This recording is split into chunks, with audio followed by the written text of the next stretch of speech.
Sostuve la taza de té con ambas manos, no por el frío, sino por el temblor que sentía recorriendo mis dedos.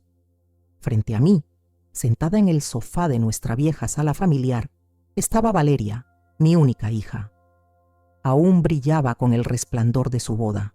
Apenas habían pasado 2 días desde que la vi caminar hacia el altar, tomada del brazo de ese hombre que apenas conocíamos. Él estaba allí también, Rubén, su flamante esposo. Sonreía como si ya supiera algo que nosotros no sabíamos, como si jugara una partida en la que solo él conocía las reglas. Y entonces deslizó un sobre la mesa. Un sobre grueso, de papel oficial, con mi nombre escrito en tinta negra. «No es nada serio, doña Teresa», dijo Rubén, fingiendo cortesía. «Solo unos papeles para organizar bien las cosas. Cuestiones legales, herencias, previsiones para el futuro. Nada urgente». Valeria asintió como una niña convencida de algo que no entiende del todo. «Es solo una formalidad, mamá. Rubén es muy bueno con las finanzas.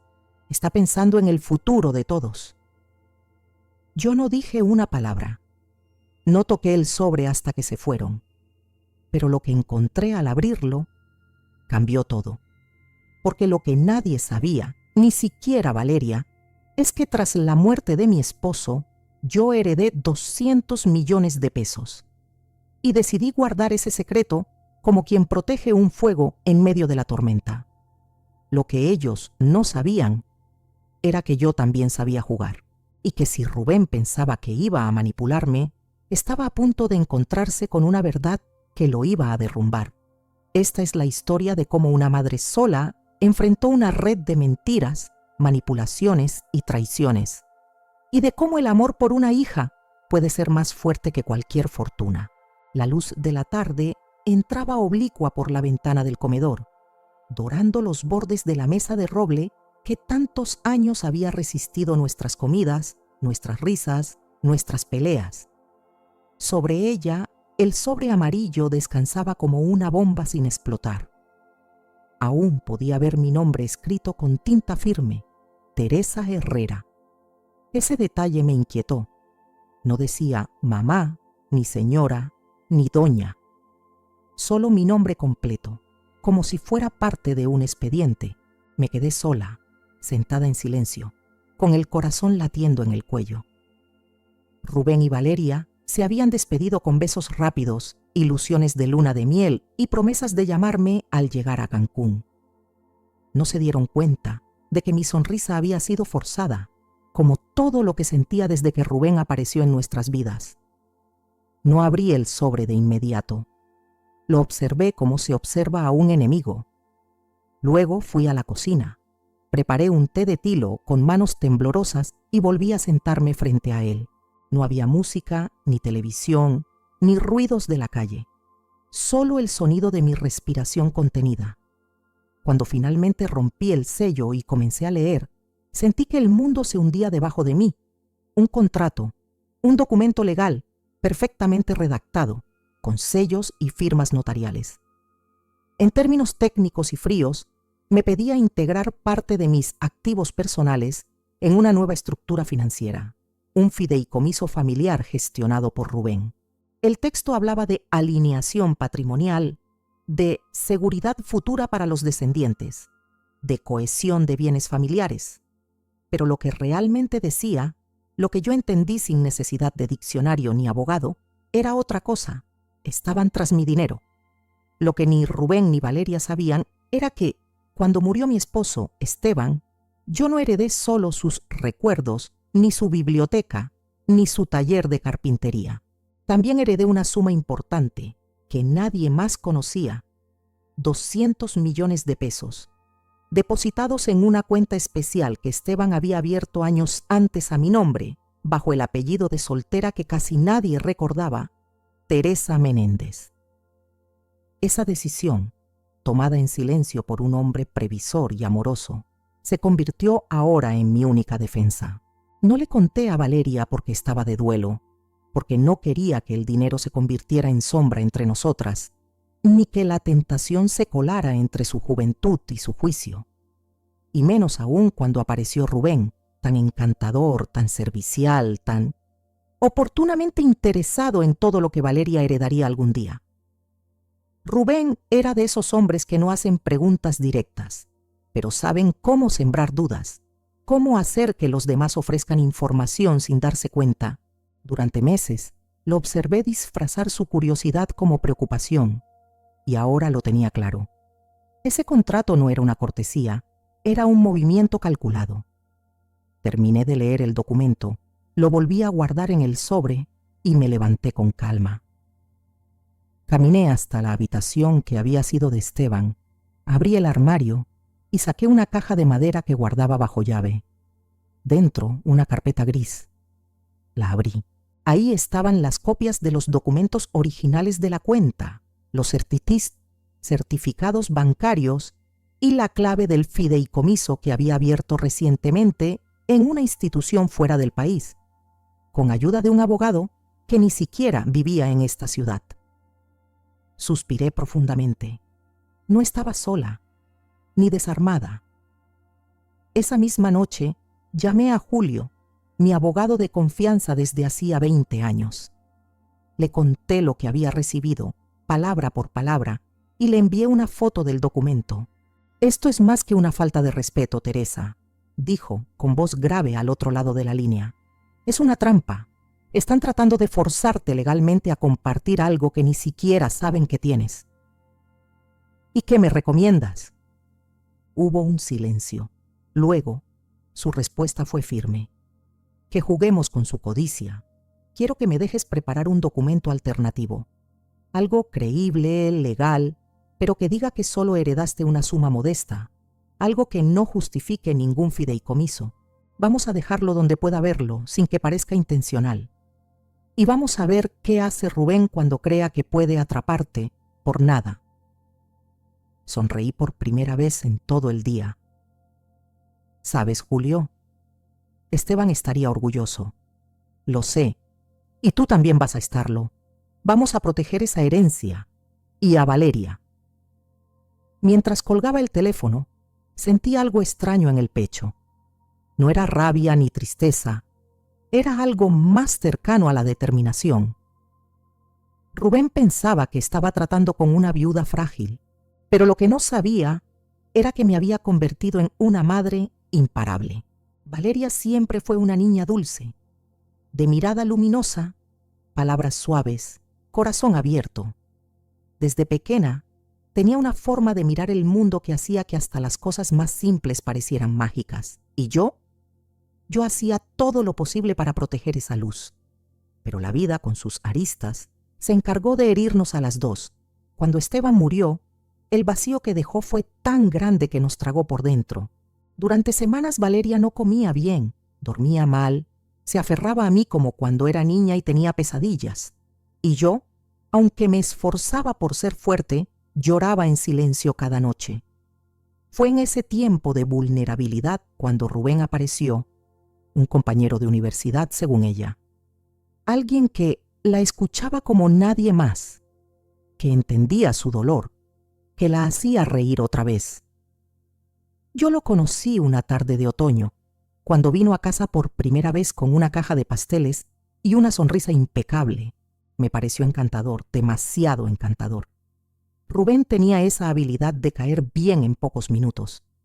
Sabía exactamente qué decir, cómo mirar, cuándo quedarse en silencio. Pero detrás de su simpatía, yo noté algo más. Esa clase de mirada que evalúa, que calcula, que mide. La forma en que observó nuestra casa. El modo en que elogió el piano antiguo de Esteban. Cómo preguntó, casi como al pasar, si Valeria heredaría algo del negocio de su padre. Pequeños detalles, pequeñas grietas. Yo no dije nada. No porque no lo viera, sino porque Valeria estaba feliz. O al menos eso parecía. Y después de tanto dolor, verla sonreír otra vez me ablandaba el corazón. Me decía a mí misma, quizás solo estoy siendo paranoica, quizás es solo celos de madre. Pero las señales comenzaron a multiplicarse. Una tarde encontré a Valeria llorando en el jardín. Cuando me acerqué, me dijo que era por una discusión tonta con Rubén, que él quería mudarse con ella, dejar la casa, empezar de cero, que le había dicho que yo la estaba atando al pasado. Eso me dolió, pero no por las palabras de Rubén, sino porque Valeria empezaba a creerlas. La convenció de renunciar a su trabajo en la editorial, diciendo que lo estresaba demasiado verla cansada. Luego vendieron su coche, porque no lo necesitaban. Poco a poco, Rubén la fue aislando. No lo suficiente para levantar alarmas, pero sí lo justo para envolverla en una dependencia disfrazada de amor. Yo traté de hablar con ella. Su respuesta fue un suspiro largo y triste. Mamá, ¿por qué no puedes alegrarte por mí? Esa frase me rompió por dentro. No porque dudara de mis razones, sino porque entendí que ya no podía salvarla con palabras. Rubén había sembrado en ella la idea de que yo era un obstáculo, una sombra del pasado que debía dejar atrás para construir su nueva vida.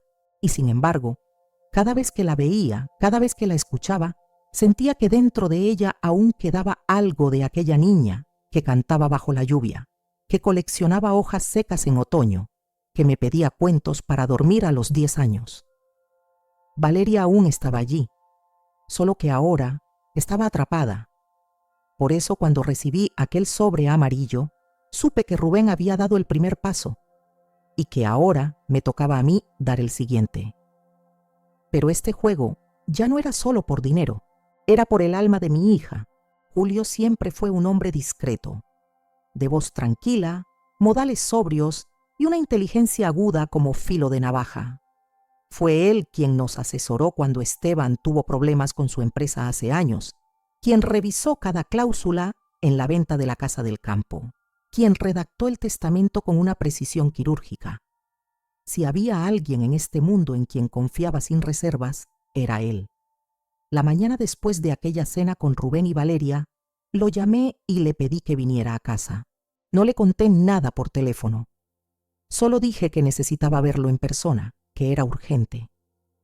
Julio llegó 2 horas más tarde, puntual como siempre, con una carpeta delgada bajo el brazo y su vieja libreta de cuero para tomar notas. Nos sentamos en la sala y sin rodeos le entregué el sobre con el contrato que Rubén había dejado.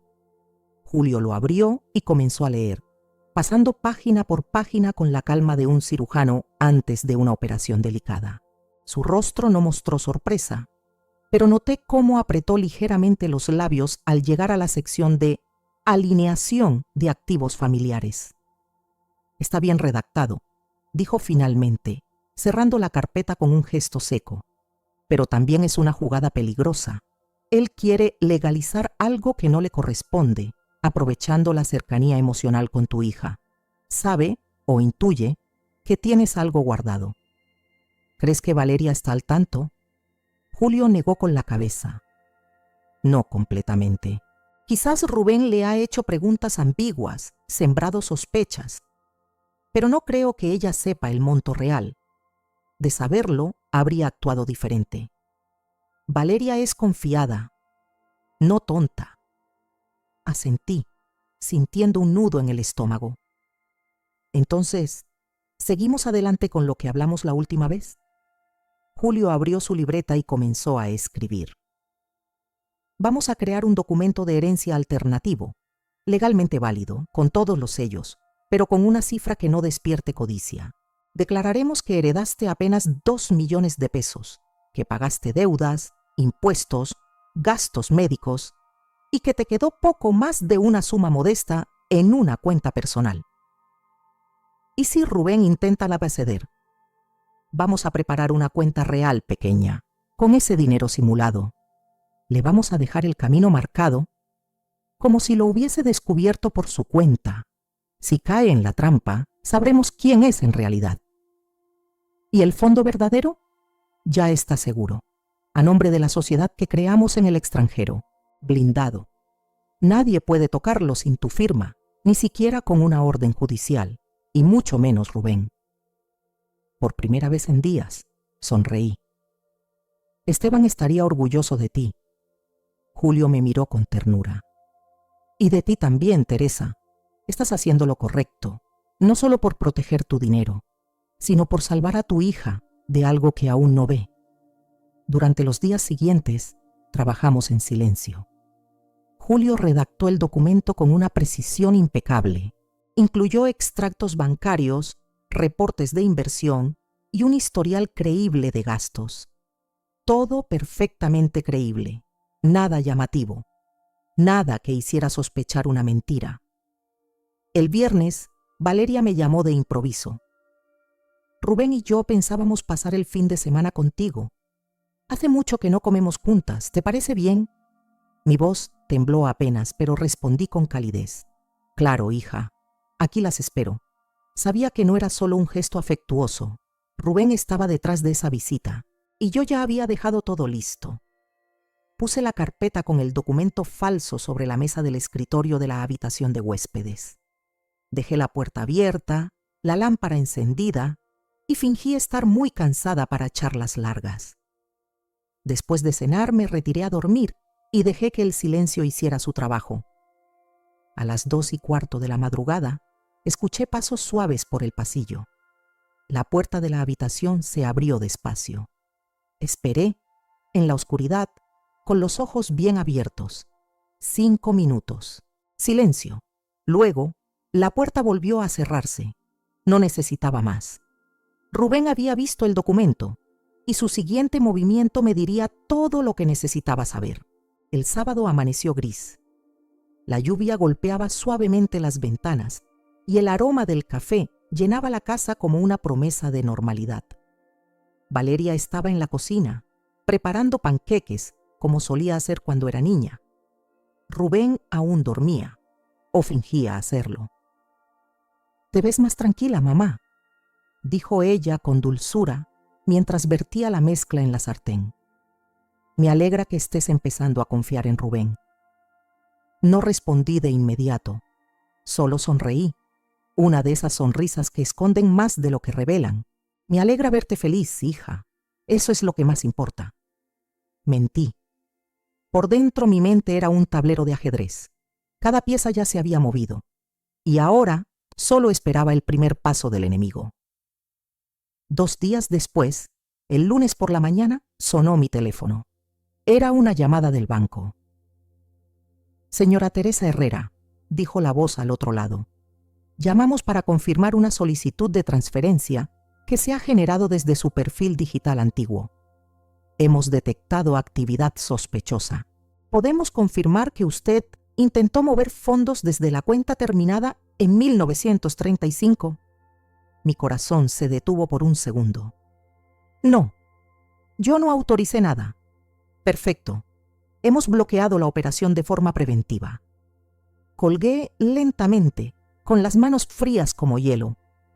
Me dirigí al estudio y abrí mi computadora. Revisé la actividad. Efectivamente, alguien había intentado transferir los $2,000 de pesos falsos de la cuenta trampa. Lo más escalofriante fue el detalle que el banco me entregó después. El intento de acceso había sido realizado desde un dispositivo vinculado a la cuenta de Valeria, su tablet, la que usaba para leer, para trabajar, para ver películas junto a Rubén.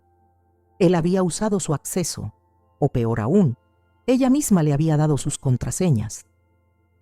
Me senté lentamente, con la garganta cerrada. No era solo un ladrón, era un manipulador que ya se había metido en cada rincón de su vida. Intenté llamar a Valeria. No respondió. Le envié un mensaje. «Necesito hablar contigo, urgente. Ven sola, por favor». Minutos después, recibí su respuesta. «¿Qué pasa, mamá? Estamos descansando. ¿Puede ser mañana?» ¿Descansando? Era evidente que Rubén ya estaba actuando, que había dado el primer paso para robar y había fallado. Pero ahora, probablemente, estaría planeando su próxima jugada. Y la peor parte. Valeria estaba dentro de su red, confiando, amando, ciega. Esa noche no dormí. Recorrí la casa como un fantasma, cerrando ventanas, revisando cerraduras, encendiendo luces que no necesitaban encenderse. Me sentía observada, vulnerable. La casa, que siempre fue un refugio, ahora era un campo de batalla silencioso. A las 5:40 de la mañana, con los ojos hinchados y el alma en llamas, llamé a Julio. Intentó sacar el dinero. Desde la cuenta falsa, usó la tablet de Valeria. Dije, apenas podía hablar. Julio no se sorprendió. Sabía que lo haría. Pero esto nos da lo que necesitábamos. Pruebas. Vamos a rastrear la IP, el dispositivo, el lugar exacto desde donde se conectó. Tendremos una huella digital, irrefutable. Hazlo, respondí en voz baja. Pero necesitamos más. Esto ya no es solo por el dinero, es por Valeria. Lo sé. Colgué y me quedé mirando el amanecer por la ventana. Rubén había cruzado la línea y yo ya no iba a quedarme en silencio. Al mediodía le escribí a Valeria de nuevo. Ven esta tarde, hice tu torta de limón favorita. Solas, por favor. Esta vez respondió en menos de un minuto. Voy a ir. ¿Está todo bien? Sí, solo quiero verte. A las 2:10 p.m., su auto se detuvo frente a la casa. La vi desde la ventana. Estaba sola. Respiré hondo. Era el momento. Valeria entró despacio, como quien teme una emboscada. Sus ojos buscaron cámaras, testigos, acusaciones. Le ofrecí un abrazo. Lo aceptó aunque tensa. Nos sentamos en la cocina. Le serví un pedazo de torta, como si volviéramos a ser madre e hija, sin nada entre nosotras. Necesito que escuches esto, le dije suavemente. Lo que voy a decirte no es por control ni por celos, es por amor. Ella bajó la mirada. Rubén intentó robarme, usó tu tablet, intentó transferir fondos de una cuenta que preparé a propósito como trampa. Cayó. Valeria palideció. ¿Qué estás diciendo? Que lo puse a prueba, que ya sabía lo que buscaba, que lo confirmé. ¿Tú me pusiste una trampa también a mí? Te protegí. Él tenía acceso a tus dispositivos, a tu confianza, a tu futuro. Eso no prueba nada, gritó de pronto con los ojos llenos de lágrimas. Rubén me ama. Tú siempre desconfías de todo. Entonces pregúntale, le dije firme. Pregúntale por qué estaba intentando mover dinero que no es suyo. Pregúntale qué buscaba. Ella se levantó de golpe, con la cara rota de dolor. No puedo hacer esto, mamá. Me estás rompiendo el corazón. No, Valeria, yo estoy intentando salvarlo. Pero ya estaba saliendo por la puerta. La vi subir al auto con los ojos nublados y por primera vez en años lloré. Las horas después de que Valeria se marchó fueron como un agujero en el tiempo. La casa quedó en silencio absoluto, interrumpido solo por el tic-tac del reloj del pasillo y el eco de mis propios pensamientos rebotando en las paredes. Me preguntaba si había ido demasiado lejos, si la herida que le había abierto era peor que el veneno que intentaba evitar. Pero al mismo tiempo, sabía que si no hacía nada, la perdería igual. Solo que más lento, más doloroso. Mi teléfono vibró a las 7 en punto. Era Julio. Tenemos todo, dijo sin rodeos. IP, dispositivo, geolocalización. Fue desde el hotel donde se hospedaron después de la boda. A través del perfil de Valeria. Todo registrado. ¿Quieres que prepare un informe formal? Sí, le respondí. Pero no para la policía. Aún no. Entonces, vamos a usarlo de otra manera. Quiero que Rubén sepa que lo tenemos todo, que no hay escapatoria. Pero quiero que lo sepa mirándome a los ojos. Julio guardó silencio unos segundos. ¿Estás segura de enfrentarlo cara a cara? Más que nunca. Me levanté, fui al escritorio y tomé una memoria USB. Dentro de ella ya estaba la joya que no sabía que existía hasta el día anterior. Verás, aquella misma noche en que Valeria se marchó entre lágrimas no pude dormir. Di vueltas en la cama durante horas, hasta que me levanté y comencé a revisar los archivos de video del casamiento. No los profesionales, esos que todo el mundo ve, sino los pequeños, los descuidados, los verdaderos. Videos de invitados en Instagram, historias en vivo, clips borrosos de celulares. Y ahí estaba. Un video tomado por la prima de Valeria. Un momento casual durante la recepción. Rubén con una copa en la mano, rodeado de amigos, riendo fuerte. Una voz le pregunta: ¿Y ahora qué, Rubén? ¿Ya te aseguraste el futuro? Y él, con una sonrisa arrogante, responde: Todavía no, pero denme un mes y lo verán. Me casé bien. Risas, brindis. Nadie lo notó, pero yo sí. Rebobiné el video. Lo vi 1, 2, 3 veces. Lo convertí en archivo. Lo guardé en la memoria. Y supe que esa confesión era mi carta más poderosa.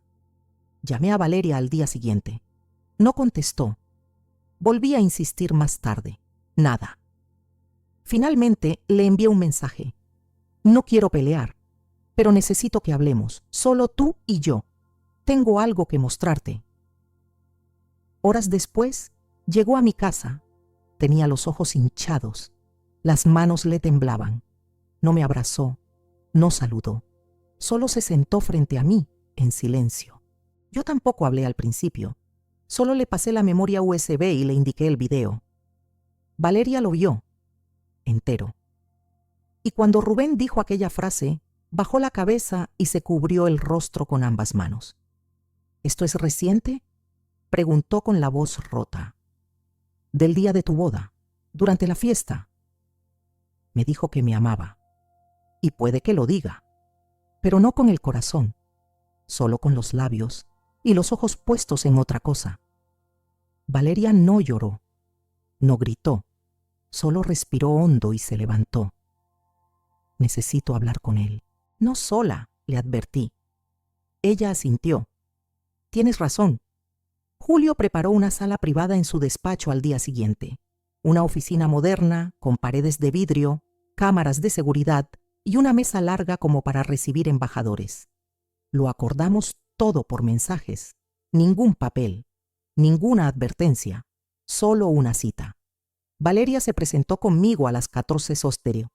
Rubén llegó a las 14:10, con su sonrisa habitual, sus gafas oscuras y el aire de quien cree que todo está bajo control, hasta que Julio le pasó una carpeta. Esto es una copia de nuestras pruebas, le dijo con calma. Acceso digital no autorizado, geolocalización, intento de transferencia y una confesión en video, por si acaso te interesa saber lo que ya sabemos. Rubén abrió el folder. Leyó, pasó las páginas. Su rostro cambió con cada línea. Al llegar a la foto del dispositivo, bajó la carpeta con lentitud. No tienen idea de lo que están haciendo, murmuró. Al contrario, respondí. Tenemos más claro que nunca lo que tú intentaste hacer. Valeria lo miró entonces. ¿Usaste mi tablet?, le preguntó con la voz baja pero firme. Él vaciló. No. No fue así. Yo solo quería ver si tu madre estaba ocultando algo, para protegernos. ¿Protegernos? ¿Robando? No robé nada, respondió tenso. Además, tú también estás implicada. Usaste mi dinero para la boda. ¿Perdón? Valeria se estremeció. Tengo registros. Está tu nombre en las cuentas. Si esto se convierte en un problema legal, no serás la víctima. Serás mi cómplice. Julio intervino entonces, con voz serena y precisa. En realidad no. Todo lo que ella firmó fue bajo engaño. Todo lo que usted accedió fue con métodos fraudulentos, y tenemos pruebas suficientes para presentar una demanda por intento de estafa, acceso indebido, suplantación y más. Rubén apretó los dientes. Su voz, cuando habló, era apenas un susurro venenoso. Esto no quedará así. Tienes razón, le dije. No quedará así, porque acabas de perder todo lo que no te correspondía. Se levantó de golpe, pateó la silla y salió sin mirar atrás. Julio se mantuvo firme. Valeria solo lloró en silencio, pero esta vez no por confusión. Lloró por liberación. Los días siguientes al encuentro en la oficina de Julio fueron de silencio. Un silencio denso, como el que precede a una tormenta. Pero también fue un silencio que curaba. como si al fin las máscaras hubieran caído y por primera vez en meses pudiéramos respirar aire limpio, aunque doliera. Valeria se quedó en mi casa esa noche. No hablamos mucho. Cenamos algo ligero, vimos televisión sin prestarle atención y luego ella se encerró en su antigua habitación. Yo pasé horas sentada en el porche mirando la luna. Recordé cuando era niña y me preguntaba por qué el cielo seguía brillando, incluso cuando todo se sentía oscuro aquí abajo. Y entonces entendí. La luz no desaparece, solo espera. A la mañana siguiente, Valeria despertó antes que yo. La encontré en la cocina, en pijama, haciendo café. Tenía los ojos hinchados, pero la espalda recta. Algo había cambiado. No quiero volver a ese departamento, dijo sin mirarme. Ni a esa vida. No tienes que hacerlo, respondí. Aquí tienes tu hogar. Siempre. Se sentó a la mesa y bebió un sorbo con las manos aún temblorosas. Me siento tan tonta. No lo eres. Fuiste valiente, más de lo que crees. Confié en él, mamá. Le di todo y él se aprovechó. Pero eso no te hace débil, te hace humana. Sus ojos se llenaron de lágrimas otra vez, pero esta vez no corrieron por sus mejillas. Se quedaron ahí, en los bordes, conteniéndose, como ella. ¿Qué pasa ahora?, me preguntó. Ahora hay que cerrar puertas y abrir otras nuevas. Julio vino esa tarde. Trajo consigo una nueva carpeta, esta vez con soluciones. Primero, dijo con firmeza, ya contactamos a un abogado especializado en fraudes patrimoniales. En caso de que Rubén intente demandar, tenemos todo documentado para responder. Segundo, ya iniciamos el proceso para desvincular cualquier cuenta conjunta. Valeria, tendrás que firmar algunos documentos, pero estarás libre en menos de una semana. Ella asintió, en silencio. Y tercero, continuó Julio con un tono más suave, tenemos suficiente material para iniciar acciones legales contra él, pero la decisión es tuya. Valeria lo pensó por unos segundos. Luego levantó la mirada. Quiero dejarlo ir. No quiero arrastrar esto por meses. No quiero venganza, solo paz. Julio asintió con respeto. Entonces será paz. Durante los días siguientes, Valeria comenzó a reconstruirse. Fue a terapia. Cerró sus redes sociales. Llamó a sus amigas, a quienes había dejado de ver durante su relación con Rubén. Recuperó sus rutinas, su voz, su reflejo. La vi reír tímidamente al principio, luego con más fuerza. Una tarde la sorprendí cantando en la ducha, como cuando era adolescente, y fue en ese momento, más que en cualquier otro que supe, estaba volviendo a casa. Una semana después, mientras tomábamos café en la terraza, me dijo algo que aún guardo como un tesoro. Gracias por no rendirte conmigo, por ver lo que yo no podía ver, por arriesgarte incluso cuando parecía que me perdías. Tomé su mano y le sonreí. Soy tu madre. Verte caer me rompe el alma, pero dejarte sola en el suelo, eso jamás. El teléfono sonó ese mismo día. Era un número desconocido. Atendí. Una voz formal, masculina. Señora Teresa Herrera, le llamamos para informarle que el señor Rubén Morales ha cerrado todas las cuentas donde figuraba su hija. También retiró la demanda que había anunciado. No dije nada, solo colgué, lentamente, y cerré los ojos. Había terminado, pero no sin costo. Valeria perdió una parte de su inocencia. Yo, una parte de mi confianza en el mundo.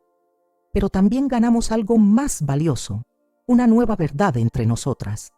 Ya no había secretos, ni silencios cargados, ni nombres en sobres amarillos. Solo la certeza de que el amor, el verdadero, no controla ni exige, solo cuida. Y si eso significó renunciar a una imagen perfecta, a un matrimonio de cuento o a una familia fingida, entonces sí, ese fue el precio. Pero fue el precio de la libertad.